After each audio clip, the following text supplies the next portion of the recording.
Hello students, இப்போ நம்ம இதில் பார்க்க போகிறது 7ஆம் வகுப்பு கணிதம் 2ஆம் பருவம் 4வது பாடம் பார்த்தீங்கன்னா வடிவே பயிற்சி 4.3ல் பல்வகை திறனறி பயிற்சி கணக்குகளில் 5வது கொஷினுக்கு ஆன்சர் பார்க்கலாம். 5வது கொஷின் பாருங்கள், என்ன கேட்டுக்கிறேன். முக்கோணம் JKLல் J 60 டிகிரி மற்றும் K 40 டிகிரி எனில் L வழியாக KLஐ நீடிப்பதால் அமையும் வெளிக்கோணத்தின் அளவு காண்க. அப்போது JKLன்னு சொல்கிறாங்க.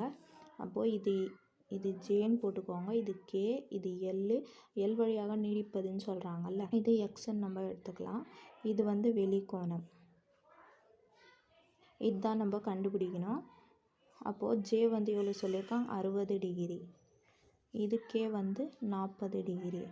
அப்போது வெளிக்கோணம் கனவு உள்ள எதிர்கோணங்களின் கூடுதல், இது ரெண்டு கூட்டினீங்கன்னா அது வர ஆன்சர். அப்போது எல் வழியாக கேஎல்ஐ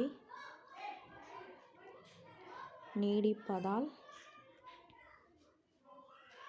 வெளிக்கோணம்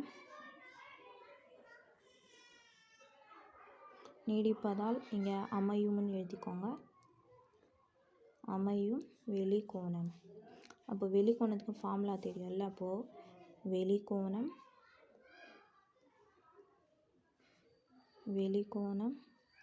இஸ் ஈக்குவல் டு இரு உள்ளெதிர் கோணங்களின் கூடுதல்.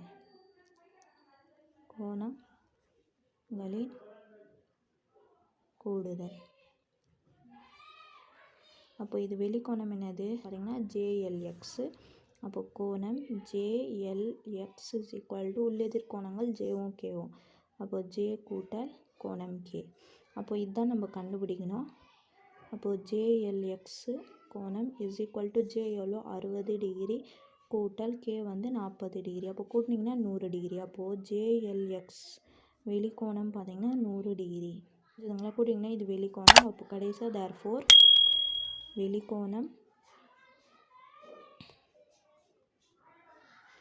Is equal to 100 degree. புரிஞ்சுதுங்களா? அவ்வளோதான், இது 5வது ஆன்சர்.